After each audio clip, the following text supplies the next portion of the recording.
बच्चों, अभी हम लोग फिजिक्स का काफी इंटरेस्टिंग टॉपिक चालू करेंगे, ऑप्टिक्स। ठीक है, ये ऐसा टॉपिक है कि मेजॉरिटी बच्चों को उसमें बहुत ज्यादा ये आती है, दिक्कत आती है सर कैसे अप्लाई करना है। तो तुम लोग को क्या क्या पहले बेसिक्स पता होना चाहिए। सबका पहले जो पार्ट है, ज्योमेट्री अच्छे से आनी चाहिए। जो 9 की तुम लोग ज्योमेट्री पढ़ते हो वो अच्छे से आनी चाहिए। दूसरा, ट्रिग्नोमेट्री भी आनी चाहिए, वही हो गया। देन तुम लोग को थोड़ा बहुत काइनेमैटिक्स और वेक्टर वाली चीजें आनी चाहिए। ओके, अगर इतना बेसिक तुम्हारा क्लियर होगा तो ये चैप्टर तुम लोग को टफ नहीं जाएगा। ये चैप्टर तुम लोग से क्या एक्सपेक्ट करेगा, प्रैक्टिस। तुम लोग जितना ज्यादा इस चैप्टर का प्रैक्टिस करोगे उतना ज्यादा तुम लोग के कंसेप्ट भी क्लियर होंगे और क्वेश्चन भी सॉल्व होंगे। ठीक है, तुम लोग को सिर्फ करना है, कोई रेफरेंस बुक ले रहे हो तो ठीक है, नहीं तो अगर तुम लोगों ने नीट और JEE mains, even JEE advance की अगर सारे पीवाईक्यूज को अच्छे से कर लिया, ठीक है, तो ये चैप्टर तुम्हारे लिए बहुत अच्छे से रेडी हो जाएगा। ओके, एज पर अगर मैं तुम लोग को वेटेज की बात करूं तो नीट में तुम लोग को 2 से 3 क्वेश्चन, कभी कभी 4 क्वेश्चन तक भी देखने को मिले हैं ये चैप्टर से। और अगर हम लोग जेईई की बात करेंगे तो जेईई में बच्चों इसमें 2 क्वेश्चन तो कंफर्म है। ठीक है, इससे ज्यादा भी आ सकते हो, कम भी आ सकते हैं, तो ये अच्छा खासा वेटेज दोनों एग्जाम्स में रखता है। ओके, अब इसमें हम लोग कौन सा पार्ट पढ़ने वाले हैं? हाँ, अभी जो हम लोग स्टार्ट करेंगे उसको रे ऑप्टिक्स या ज्योमेट्रिकल ऑप्टिक्स बोलेंगे। हाँ, इसका एक और पार्ट होता है वेव ऑप्टिक्स, उसको बाद में देखेंगे। पहले अभी मैं से थोड़ा सा इंट्रोडक्शन बता रहा हूँ, फिर हम लोग थोड़ा बहुत मेन चैप्टर शुरू करेंगे। पहले हम लोग यहाँ पे किसकी बात करेंगे, लाइट की। ठीक, ढंग से फील करना, अभी हम लोग लाइट की बात करेंगे। हाँ? लाइट बोल के कुछ समझेगा नहीं। लाइट होगा क्या? Light is just a form of energy, जिससे क्या होता है, जो भी ऑब्जेक्ट्स है वो हम लोग को दिखता है। मान लो इस रूम में अगर मैंने अंधेरा कर दिया तो वीडियो भी नहीं बन पाएगा, नहीं तुम लोग कुछ देख पाओगे, क्यों? एनर्जी नहीं है। तो यहाँ पे होता क्या लाइट में, जब लाइट इस बोर्ड पे टकरा के मेरी आंखों पर आ रही है या इस कैमरे के लेंस में जा रही है, तब तुम लोगों को चीजें क्या हो रही है, इसमें विजिबल हो रही है। हाँ सर, ठीक है। तो इसकी शुरुआत कहां से हुई थी, थोड़ा सा हिस्ट्री जान लेते हैं, एकदम डिटेल में जाएंगे, छोटा छोटा पॉइंट। इसकी शुरुआत की थी न्यूटन ने, और एक और उनके साइंटिस्ट थे। न्यूटन के हिसाब से, न्यूटन का मानना था कि भाई ये जो लाइट है ना, ये कोई वेव नहीं है, ये बोला कि भाई पार्टिकल है।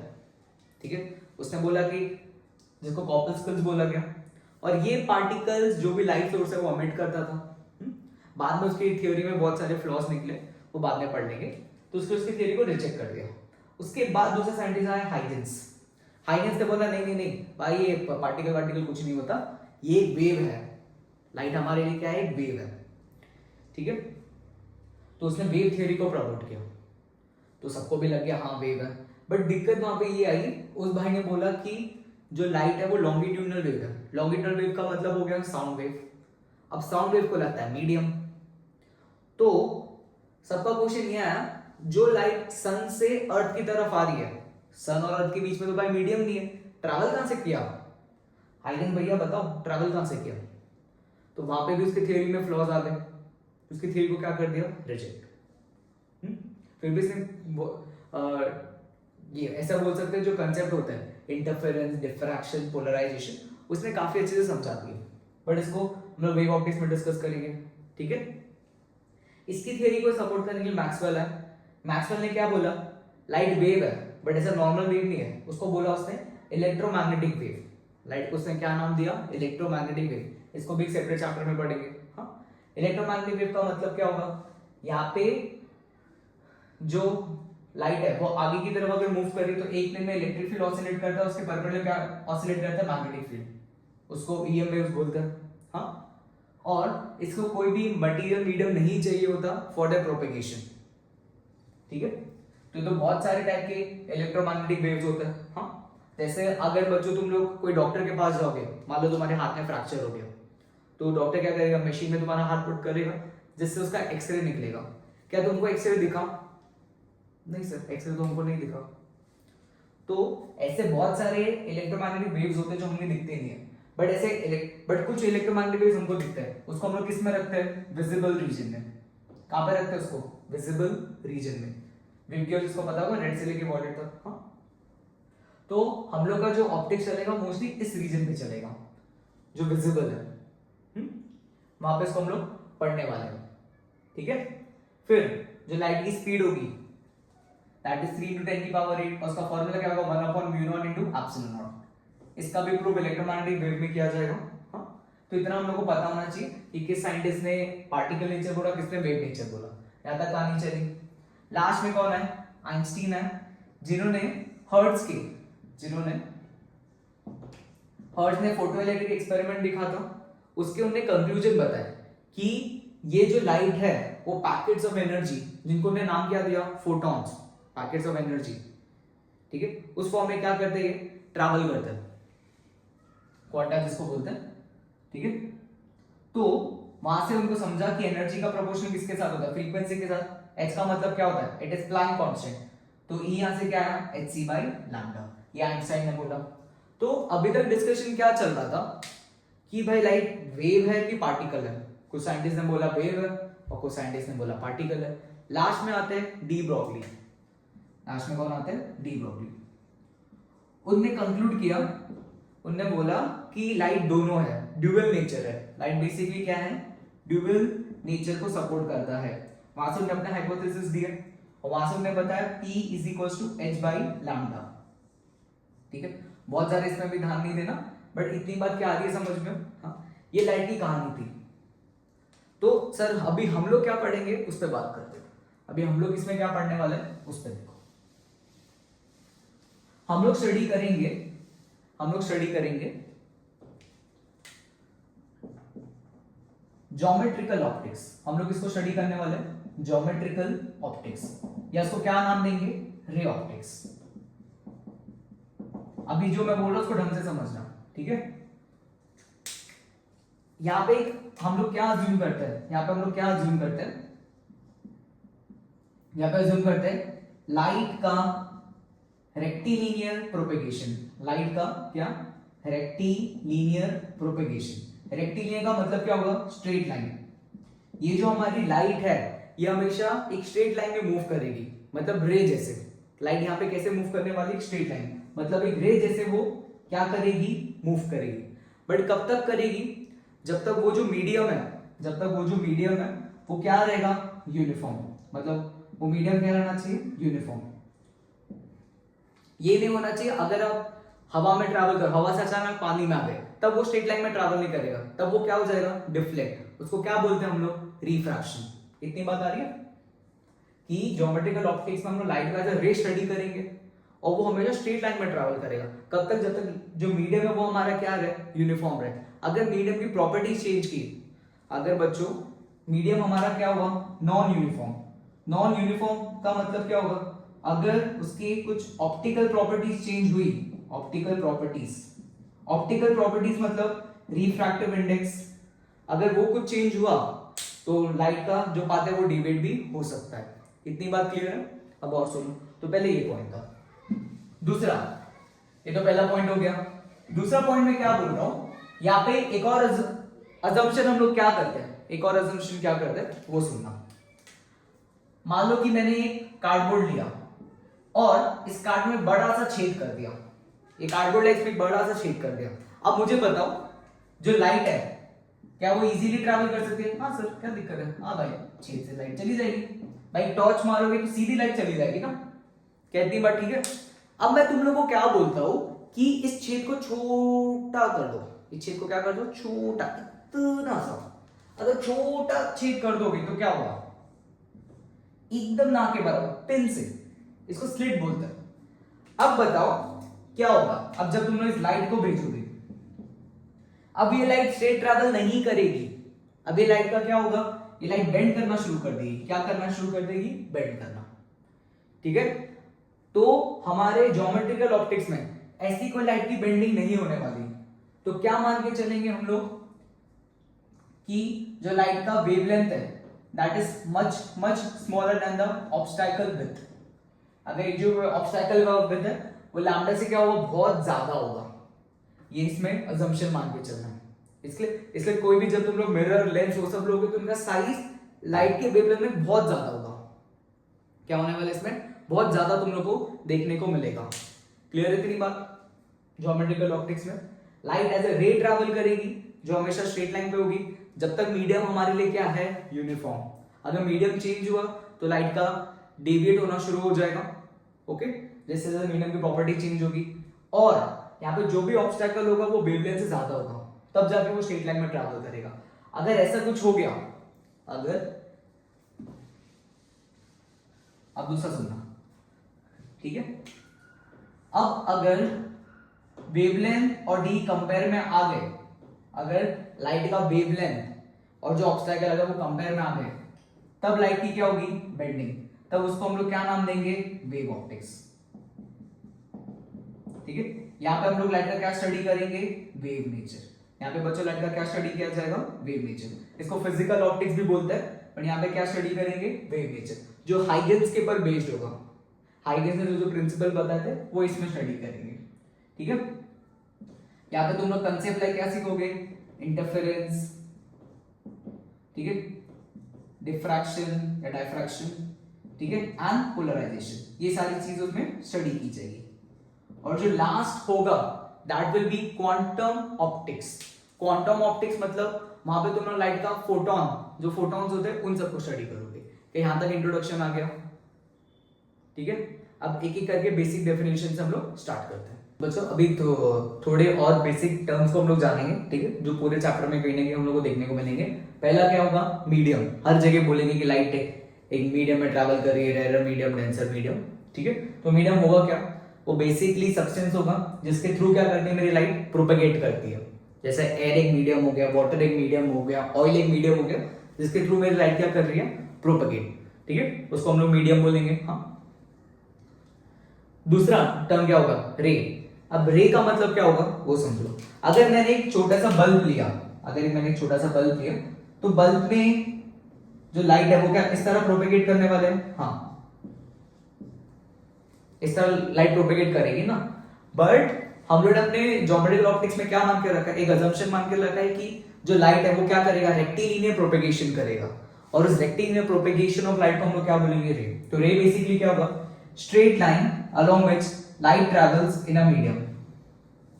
तो कोई भी अगर मैंने दो पॉइंट्स लिए, ठीक है, तो लाइट हमेशा उनके बीच में कैसे ट्रैवल करेगी, स्ट्रेट लाइन जैसा, और इसको हम लोग क्या बोलेंगे, रे। ठीक, बहुत छोटी छोटी चीज है जो समझ में आनी चाहिए। तो सर क्या हम लोग एक ही रे को स्टडी करेंगे, नहीं। देखो एक रे को बनाना पॉसिबल नहीं है, हमेशा क्या होगा, सोर्स होगा, और उस सोर्स से क्या होंगे, क्या n नंबर ऑफ रेज निकलने वाले हैं, हाँ सर। तो जो n नंबर ऑफ रेज है उसको क्या बोला जाएगा, बीम। तो बीम बेसिकली क्या होगा, जो बंडल ऑफ रेज होगा उसको हम लोग क्या बोलेंगे, बीम, ठीक है। यहां पे बीम किस टाइप के होंगे, पैरेलल बीम, मतलब इधर तुम लोग देखो जो रेज है उनके बीच का सेपरेशन हमेशा कांस्टेंट है, या अगर मैं एक छोटा सा सर्कल बना दूं, इसका जो डायमीटर है वो हमेशा क्या होगा, कांस्टेंट, तो उसको क्या बोलेंगे हम लोग, पैरेलल बीम।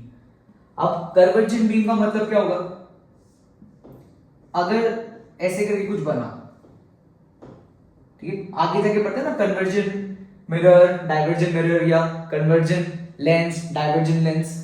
तो कन्वर्जेंट का मतलब क्या होगा, अगर ये डायमीटर का जो थिकनेस है वो अगर कम होने, सर्कल का जो डायमीटर है वो कम होने लग गया, तो ये हमारे लिए क्या होगा, कन्वर्जेंट बीम।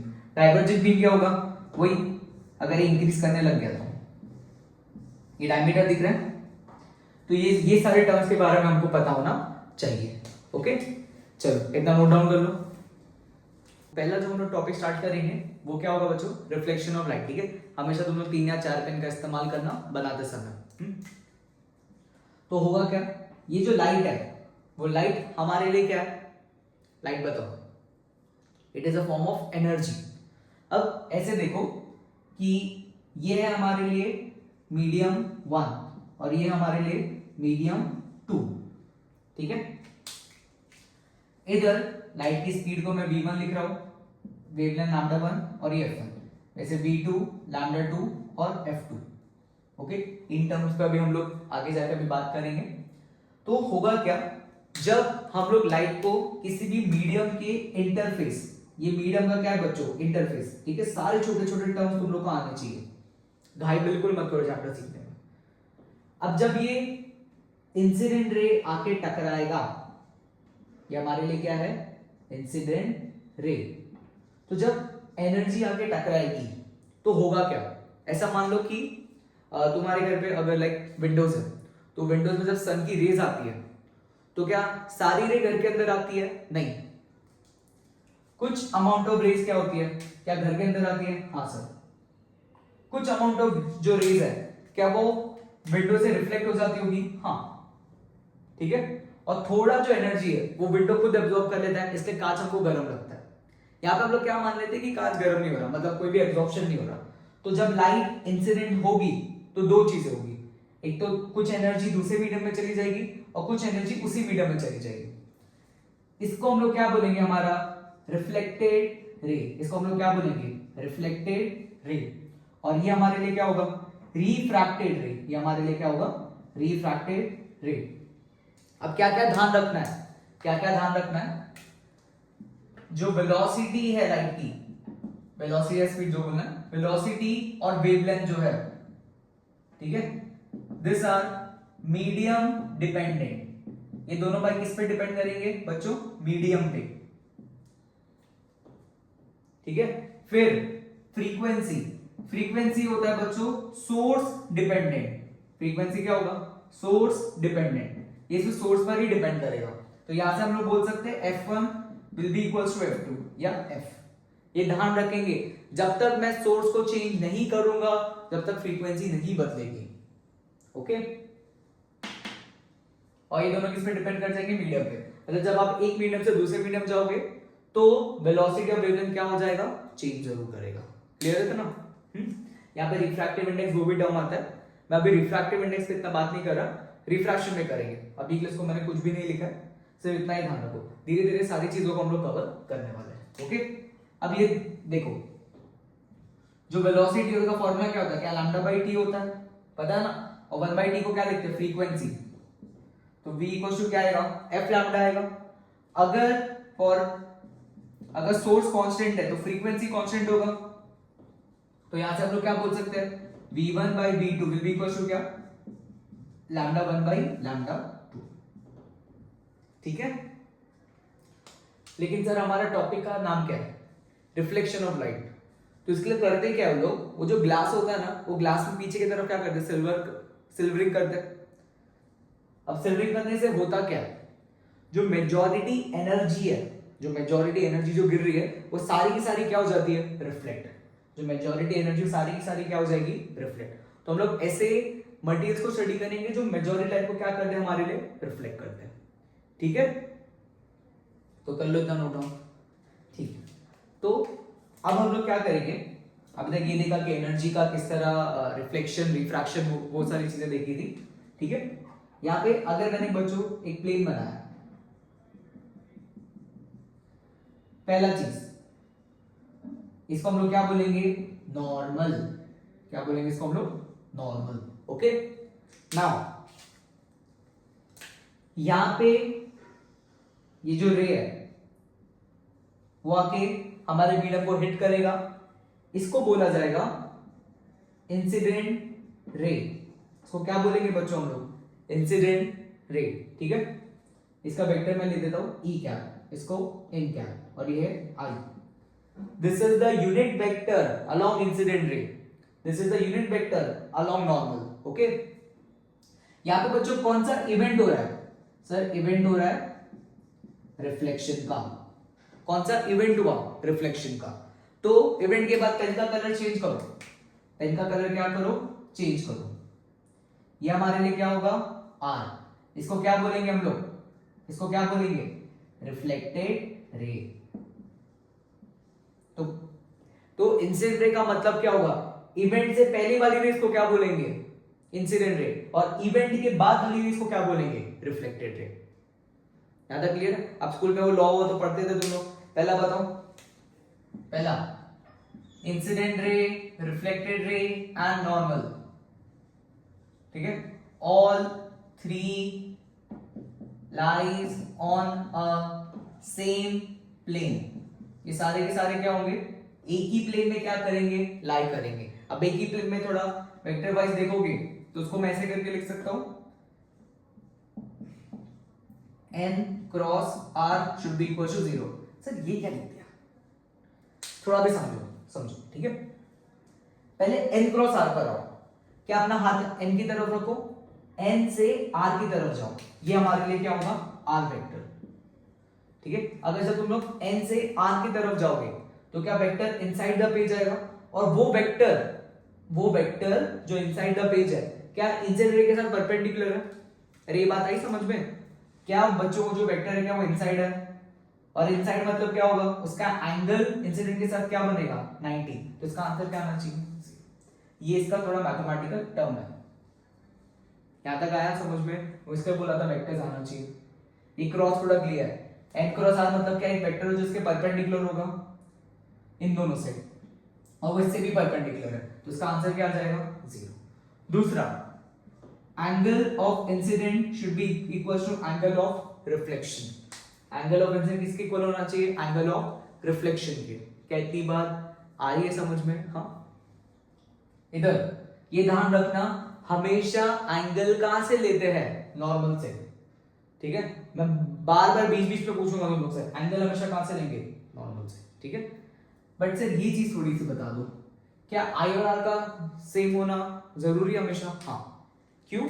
एक साइंटिस्ट थे, उन्होंने बताया था, इट इज बेसिकली, हम लोग एक टर्म पढ़ते हैं इसको बोलते हैं फर्मेंट्स प्रिंसिपल ऑफ लीस्ट टाइम। इसको मैं बहुत ज्यादा डिटेल में नहीं बता रहा, ferment principle of least time. उसने क्या बोला? लाइट हमेशा उसी पाथ को फॉलो करता है जिसमें उसको टाइम कम से कम लगे। जैसे मान लो कि अगर मैंने यहां पे 2 पॉइंट्स लिए, ठीक है, अब लाइट को इधर से टकरा के इधर जाना है, तो वो ऐसे पाथ को फॉलो करेगा जहां पे उसको टाइम क्या लगे? कम से कम लगे। तो जब आप इस पूरी चीज को सॉल्व करते हो, वहां से उनको ये कंक्लूजन मिलता है कि नॉर्मल से जितना एंगल ऑफ इंसिडेंट होता है उतना एंगल ऑफ क्या होता है? रिफ्लेक्शन। ये वो चीज है। ओके, तो हमेशा दिमाग में रखना कि लाइट हमेशा उसी ही पाथ को लेगा जहां पे उसको टाइम क्या लगेगा? मिनिमम लगेगा। ठीक है, ये तो लोग कहीं भी घुमा फिरा के रेस नहीं बनाते। फिर दूसरा एक टर्म आएगा जिसको बोलेंगे प्रिंसिपल ऑफ रिवर्सिबिलिटी। रिवर्सिबिलिटी का मतलब क्या है? अब ऐसे देखो, पहले जो मेरी लाइट है क्या ऐसे करके भागी ऊपर, अगर मैंने लाइट को इधर लगा दिया तो वो इसी बात को ही वापस फॉलो करेगी। इसको बोलते हैं प्रिंसिपल ऑफ रिवर्सिबिलिटी। मतलब अगर मैं आगे गया हूं और मुझे पीछे जाना तो मैं उसी बात को ही फॉलो करके पीछे जाऊंगा। इसको क्या बोलते हैं? Principle of reversibility. क्या इतना आ गया सबको समझ में? ठीक है, तो इसको नोट डाउन कर लो। तो यहाँ पे बच्चों, अगर मैंने एक प्लेन सरफेस लिया, ठीक है, और अगर मैंने लाइट को इंसिडेंट करवाया, तो सर कुछ क्या करना है इसमें? क्या हम नॉर्मल बनाएंगे? हाँ, और नॉर्मल के बाद क्या करोगे? जब तुम लोग रेस को गिराओगे, तो अगर ये प्लेन सरफेस है तो यहाँ पे जितने भी एंगल बनेंगे वो क्या सेम रहेंगे? हाँ, इतनी बात क्लियर हो रही है? फिर तो अगर इनका एंगल ऑफ इंसिडेंट सेम है तो एंगल ऑफ रिफ्लेक्शन भी क्या होगा? हाँ सर, सेम होगा सबका। इस तरह कुछ बनेगा, ये भी आर होगा, ये भी आर होगा और ये भी आर होगा। मेरे को इसमें ये सिखाना है कि लाइक लॉज ऑफ रिफ्लेक्शन सिर्फ ये नहीं कि हम लोग स्मूथ सरफेस पे लगा, मतलब एक प्लेन सरफेस पे लगा सकते हैं। अगर कर्व सरफेस हुआ, क्या वहां पे भी लॉज ऑफ रिफ्लेक्शन वैलिड है? हाँ। इंपॉर्टेंट क्या? नॉर्मल बनाना। तो कैसे करेंगे वो समझो। अगर तुम लोग को मैं एग्जांपल दूं, मान लो एनएलएम का एक क्वेश्चन है। सर एनएलएम कहां से आ गया? भाई पूरी फिजिक्स सेम चलती है। मान लो कि इन दो सपोर्ट के बीच मैंने एक स्फीयर को रख दिया और तुम लोग से पूछा कि भाई बताओ नॉर्मल फोर्स कैसा है, तो हमेशा नॉर्मल कैसे बनाते थे? क्या इधर एक टैंजेंट बनाओगे और उस टैंजेंट से परपेंडिकुलर क्या होगा? नॉर्मल। क्या स्फेरिकल सरफेस में जो नॉर्मल होता था वो किसके थ्रू पास करता था? सर सेंटर के थ्रू। ये जो नॉर्मल लोग बनाएंगे वो किसके थ्रू पास करेगा? सेंटर के थ्रू। ठीक है, ये चीज को ध्यान रखना है। तो लिख लेना, फॉर अ कर्व सरफेस या फॉर अ स्फेरिकल सरफेस हमेशा हम नॉर्मल कैसे बनाएंगे? Toward the centre. ओके, तो अगर मैं यहाँ पे देख लूं कि ये कोई सर्कल का पार्ट है, ये जो है एक हमारे सर्कल का पार्ट है, तो नॉर्मल का ऐसे करके बनेगा जो टुवर्ड द सेंटर जाएगा। तो यहाँ पे रेस कैसे होगी? सर रेस ऐसे करके आएगी और इधर से निकल जाएगी। ये होगा I1 और ये होगा R1। ठीक है, वैसे ही अगर तुम लोग यहाँ पे देखोगे, इस पॉइंट पे देखोगे, तो इधर जो है क्या स्फेरिकल सरफेस कुछ ऐसे करके बनेगा? तो स्फेरिकल सरफेस है, क्या वो कुछ ऐसे करके बनने वाला है? हाँ, अब मुझे पता, तो यहाँ पे नॉर्मल कैसे बनेगा? Toward the centre. तो ऐसे करके सर बनना चाहिए। हाँ, ठीक है, तो वैसे ही ये हमारे लिए क्या होगा? एंगल ऑफ इंसिडेंट I2 हो जाएगा और ये क्या हो जाएगा?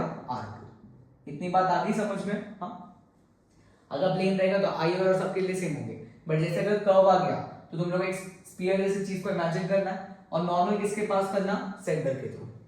ठीक है, चलो इस पे एक एग्जांपल करते हैं, फिर शायद तुम लोगों को थोड़ा और अच्छा आइडिया आ जाए। ओके, तो इसको कॉपी कर लो। यहाँ पे देखते हैं कि बनाना कैसे, रे डायग्राम बोल सबको। हाँ, तो यहाँ पे मैं क्वेश्चन क्या दे रहा हूं,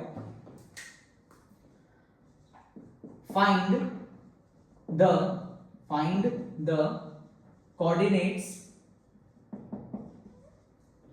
coordinates of ray on the spherical surface such that ray become vertical after reflection। ठीक है, तो इसमें ये क्वेश्चन किस तरह, वो देखो। हाँ, यहाँ पे ये एक हमारे लिए एक स्पेरिकल मिरर है, ये हमारे लिए क्या बच्चों, एक स्पेरिकल मिरर है। ठीक है,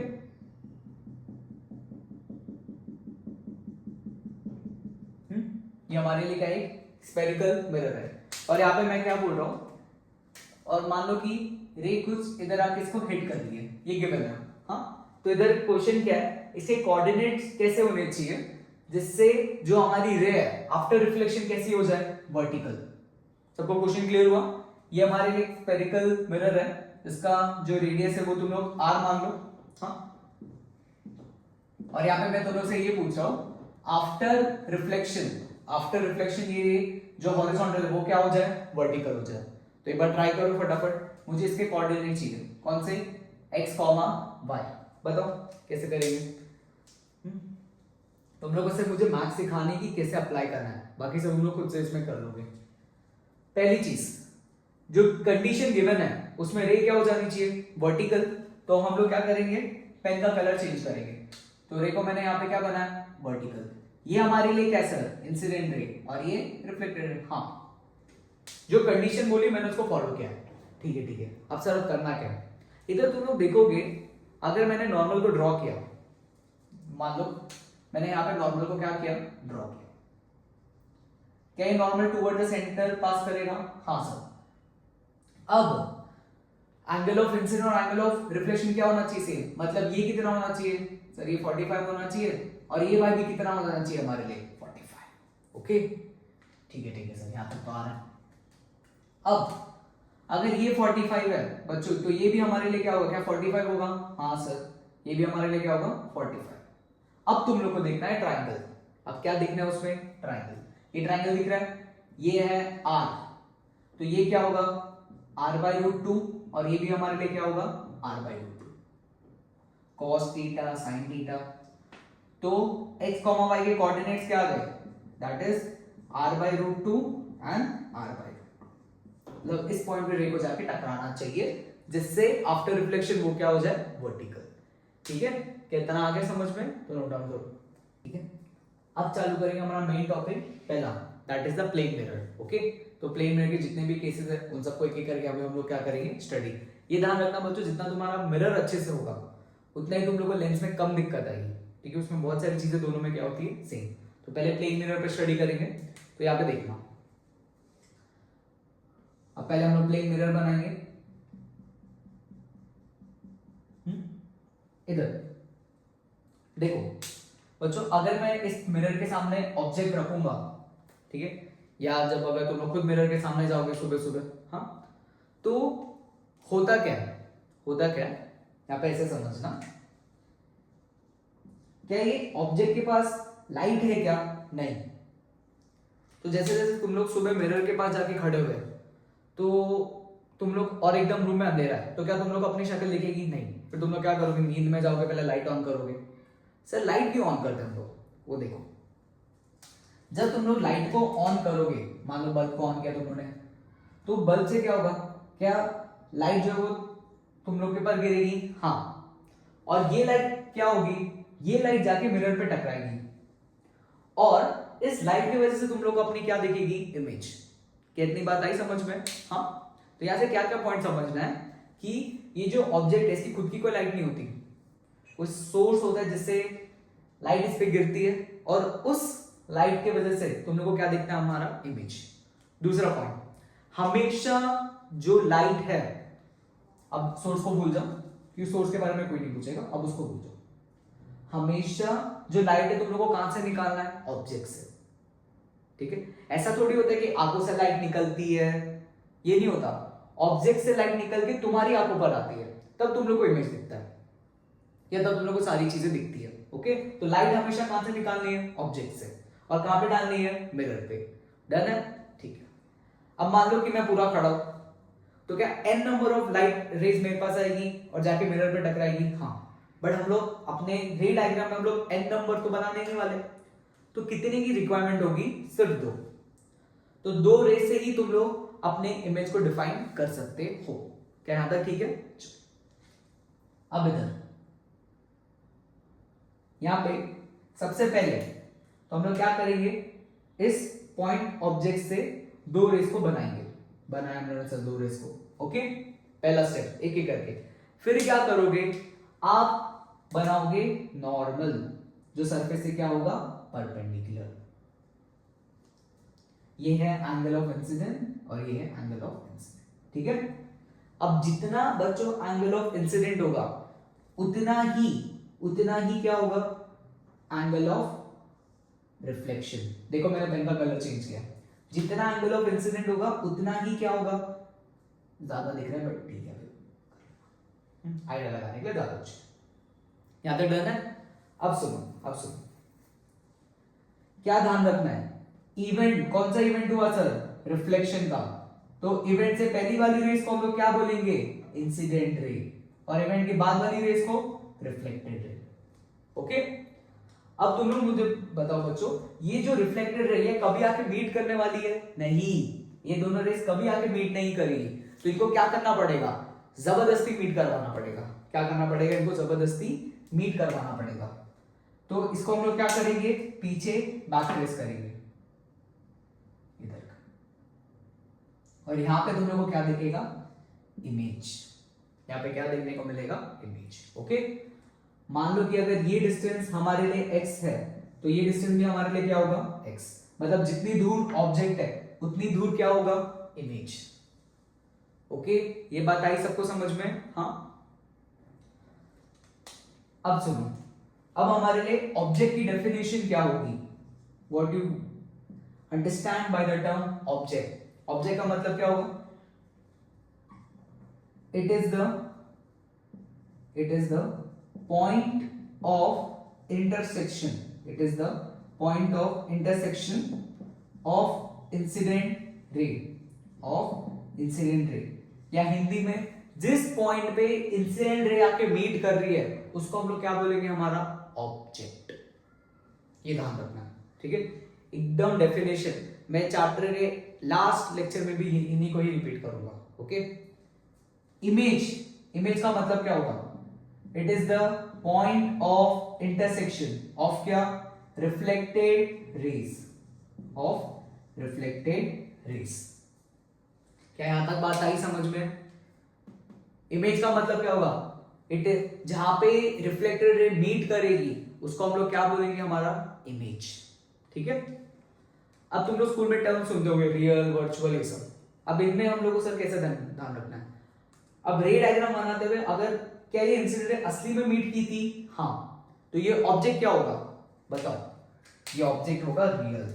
इंसिडेंट असली में आके मीट किया ना, तो ये ऑब्जेक्ट हमारे लिए क्या होगा, रियल होगा, ठीक है। अब इधर सुनो, ये जो रिफ्लेक्टेड रे है, क्या असली में आके मीट किया, नहीं। ये तो चले गए थे ना, मैंने तुमको जबरदस्ती आके मीट करवाया। अगर रेस को मैं जबरदस्ती आके मीट करवा रहा हूं तो ये हमारे लिए क्या होगा, वर्चुअल। ये हमारे लिए क्या होगा, वर्चुअल।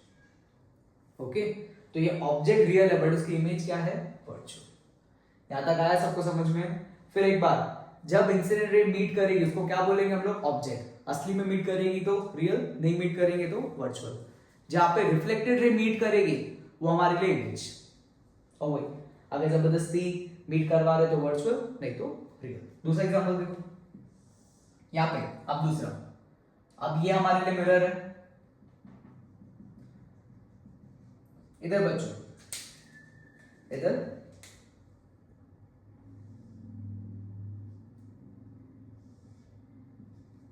ये कौन सी रेज है?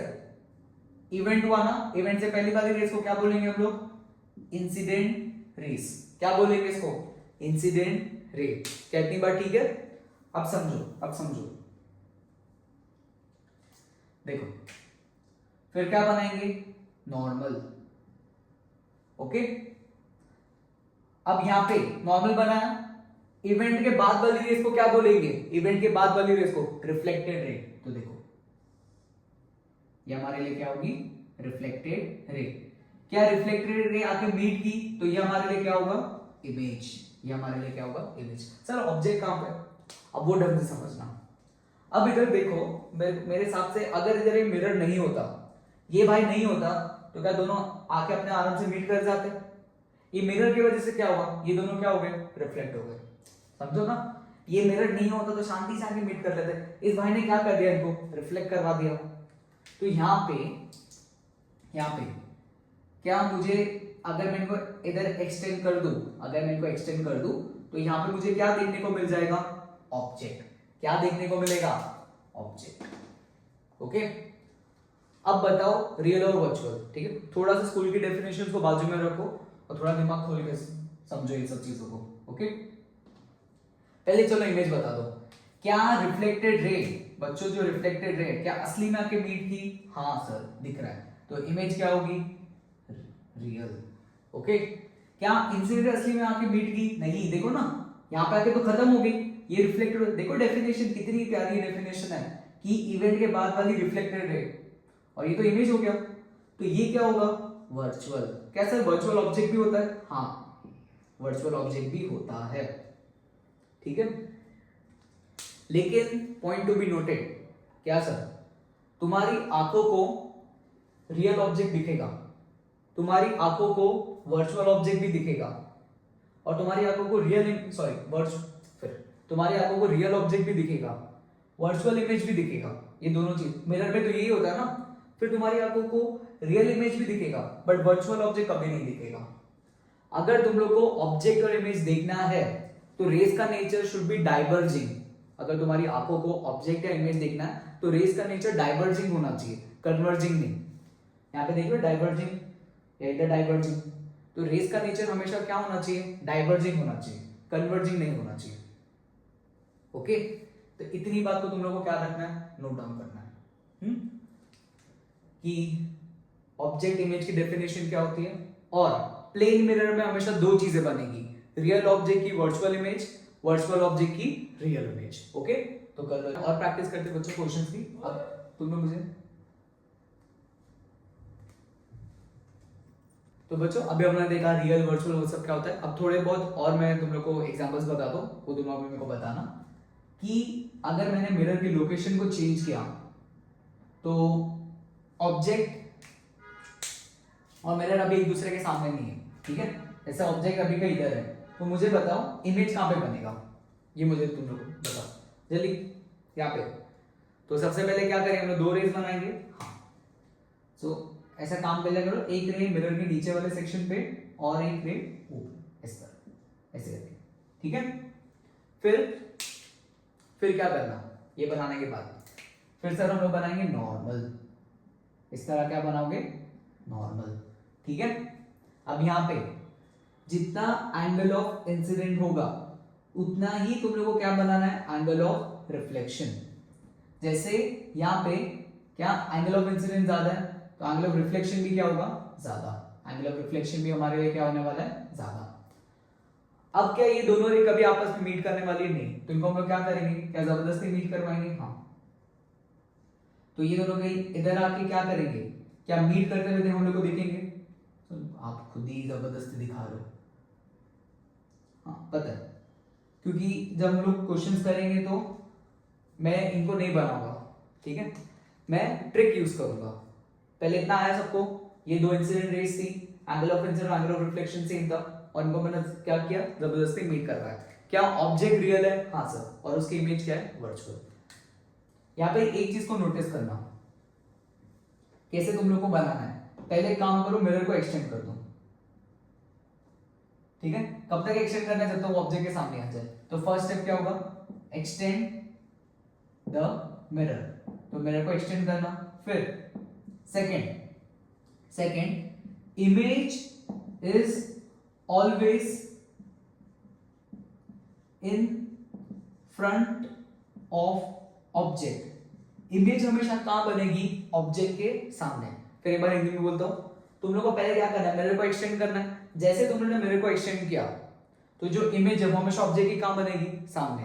तो अगर ये डिस्टेंस हमारे लिए x होगा तो ये डिस्टेंस भी क्या होगा, x।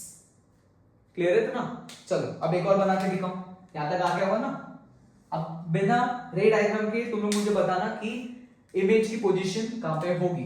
जैसे मान लो कि अब ये जो मिरर है वो इस तरह ऐसे है, ठीक है, और मैंने जो ऑब्जेक्ट है वो इधर का ही बनाया, ये ऑब्जेक्ट है। अब मुझे बताओ इमेज की लोकेशन कहां पे होगी। सबसे पहला स्टेप, हम मिरर को एक्सटेंड करेंगे जब तक वो ऑब्जेक्ट के सामने ना आ जाए। ऐसे नहीं इधर एक्सटेंड करना, मिरर ऐसा है ना, तो अब मैं मिरर को इस तरफ एक्सटेंड करूंगा। क्या सब लोग ने? हाँ। अब मुझे बताओ इमेज कहां पे बनेगी। सर वो तो ऑब्जेक्ट के सामने बनती है, तो अगर ये x डिस्टेंस है तो इसी x डिस्टेंस पे मतलब इमेज का इधर बनेगी, ये इसका आंसर होगा। तो अगर ये डिस्टेंस x है तो ये डिस्टेंस हमारे लिए क्या होगा, x। क्लियर है? अब रे डायग्राम समझो, अगर तुम लोग को रे डायग्राम से जानना है तो दो रेज में ऐसे बनाऊंगा, एक रे इधर और एक रे इधर। फिर क्या करेंगे इस पे, हम लोग ड्रॉ करेंगे नॉर्मल। फिर हम लोग क्या करेंगे, इसमें नॉर्मल को ड्रॉ करेंगे। अब जितना एंगल ऑफ इंसिडेंट है उतना एंगल ऑफ क्या, रिफ्लेक्शन, और फिर इन दोनों को क्या कर देंगे हम लोग यहाँ पे कंबाइन कर देंगे और इस तरफ आ जाएगा ये। ठीक है, हम लोग सिर्फ आइडिया लगाना है कि इमेज कहाँ पे बनेगी। क्या यहाँ तक आया सबको समझ में? ठीक है, नहीं हुआ तो फिर एक बार देखना कि एक बार मिरर को एक्सटेंड करेंगे और जो इमेज है वो हमेशा क्या बनेगी, ऑब्जेक्ट के सामने। ठीक है, इतना नोट डाउन करो, फिर इस पे एक दो एग्जांपल्स करते हैं। तो बच्चों पहला एग्जांपल देखते हैं। पहले एग्जांपल में यहाँ पे हमने क्या दिया, तुम लोग मिरर को लार्ज मान सकते हो। ठीक है, इधर एक ऑब्जेक्ट है जो कितने पे रखा हुआ है, यहाँ पे ये रखा हुआ है 4 मीटर्स पे। ठीक है, और ये जो मिरर है वो एंगल पे कितने रखा हुआ है, 45 पे। मुझे ये जानना है कि इमेज कहाँ पे बनेगा, मुझे ये जानना है कि इमेज कहाँ पे बनेगा। अब इधर हमेशा हमेशा जो इमेज है वो ऑब्जेक्ट के सामने बनेगा, तो क्या ये कहीं इधर की तरफ बनना चाहिए? सर आपने उधर ही क्यों बनाया? देखो अगर ये एंगल 45 है, इधर देखो, अगर मिरर से ऑब्जेक्ट एंगल 45 है तो इमेज का भी एंगल कितना होगा, सर 45 होगा। ठीक है, क्या ये बात आ रही है सबको समझ में? क्योंकि अगर ये डिस्टेंस x है तो ये भी डिस्टेंस x है, अगर ये दोनों x है तो ये एंगल्स भी क्या होने चाहिए, सेम होने चाहिए। तो अगर ये 4 है तो यहाँ पे ये एंगल भी कितना हो जाएगा हमारे लिए, सर 4 हो जाएगा। ये भी कितना हो जाएगा, 4 हो जाएगा। तो अब मुझे बताओ इमेज के कोऑर्डिनेट्स क्या होंगे। तो इमेज के कोऑर्डिनेट होंगे 0,4। यह है सबको समझ में? क्यों? ये एंगल इसमें क्या रखा था मैंने, 45। ठीक है, चलो अब एक और बताओ सॉल्व करके। दूसरा एग्जांपल ये बताना अभी। अब मैं थोड़ा सा और स्पीड स्लो करके तुम लोग को इसमें आराम आराम से बताता हूँ। ठीक है, बट पहले एक बार खुद से ट्राई करना। हाँ, तो ये हमारा मिरर रखा हुआ है। ठीक है, इसको थोड़ा सा और अच्छा बना, देखो इसको थोड़ा सा और हम लोग अच्छा बनाते हैं। यहां पे ये y है और ये x है, इधर कहीं मिरर रखा हुआ है, ये एंगल है 30। ठीक है, और जो ऑब्जेक्ट है वो यहां पे कहीं रखा है 6,0 पे। कहां पे रखा है ये, 6,0 पे। ठीक है, अब तुम लोग को क्या करना है, इमेज की लोकेशन बतानी है। यहाँ पे हमारा ऑब्जेक्ट है। ओके, तो जल्दी बताओ इसको सॉल्व करके कि ये क्या होगा। हाँ, क्लास फटाफट ट्राई करो, मैं तो इसको मिटा देता हूँ। ठीक है, सब लोग का पेन चलना चाहिए, सही गलत कुछ भी हो चलाओ। ठीक है, ये ध्यान रखना ऑप्टिक्स में जब तुम लोग क्वेश्चंस करोगे तो मेजॉरिटी टाइम तुम्हारे गलत होंगे, बट वहां से ही तुम लोग सीखोगे। अब जैसे यहां पे देखते हैं, अब मुझे पता है कि जो, अब ये मत कर देना कि सर यहाँ पे बनेगा, नहीं, पहले मैं 45 था, अब यहाँ पे 30 है, तो जो इमेज है वो भी कितने पे बनना चाहिए, तो 30 पे बनना चाहिए। क्या इतनी बात आ रही है सबको समझ में? हाँ। अब यहाँ पे ये कितना है सर, ये तो 6 है, तो ये भी यहाँ पे कितने पर बनेगा, ये भी अगर तुम लोग सोचोगे तो ये भी कितने पे होना चाहिए, 6 पे। अब देखो ऐसे करके देखो। अब अगर मैं यहां पे इधर इमेज देख रहा हूं, हाँ देखो ना यहां पे क्या बना सर, यहां पे ये तो इमेज बन गया कि ये डिस्टेंस सेम है, ये एंगल्स, तो ये भी डिस्टेंस क्या होना चाहिए, सेम होना चाहिए ना। अब यहां पे इमेज है, अब मुझे बताओ एक्स एक्सिस के साथ, एक्स एक्सिस के साथ इमेज का कितना एंगल है, ये जो लाइन है इसका एंगल टोटल कितना है, 60, तो ये हमारे लिए क्या होगा, 60 होगा, और ये है 6, ठीक है। क्योंकि अगर मुझे कोऑर्डिनेट्स निकालना है तो मुझे एंगल भी तो पता होना चाहिए। यहां पर देखो अच्छे से देखो, ट्रायंगल बन गया। हाँ, अब इधर ये 6 का cos थीटा, तो ये कितना होगा, 3, ऐसे लिख देते हैं, 6 cos 60, तो ये कितना हो जाएगा, 3 होगा ना, और ये क्या होगा, 6 sin 60, मतलब कितना, 6 इंटू √3/2, तो ये कितना होगा, 3√3, ये कितना होगा, 3√3। तो यहां से इमेज के कोऑर्डिनेट्स क्या हो गए, 3,3√3। आया समझ में कैसे किया है सब लोग को? हाँ देखो ये एंगल 30 है, क्योंकि ये मेरे रेसिमेट्रिक बनना चाहिए ना, तो जितने पे ऑब्जेक्ट रखा हुआ है उतने पे ही क्या बनेगा, इमेज, और हमेशा जो इमेज ऑफ ऑब्जेक्ट क्या बनेगा, सामने। तो अगर तुम लोग यहाँ पे छेद चलोगे तो यहाँ पे भी छेद चलना पड़ेगा, क्योंकि एंगल सेम है। अब अगर मुझे फाइंड आउट करना है इसके कोऑर्डिनेट्स, तो मुझे लेंथ तो पता है कि हाँ ये टोटल 6 है, तो एंगल पूरा निकालना पड़ेगा। अगर ये 30 तो ये भी कितना था, 30, तो ये कितना हुआ, 60। फिर ट्रिग्नोमेट्री का यूज करके निकालना। क्या आ गया इतना एग्जांपल समझ में? ठीक है।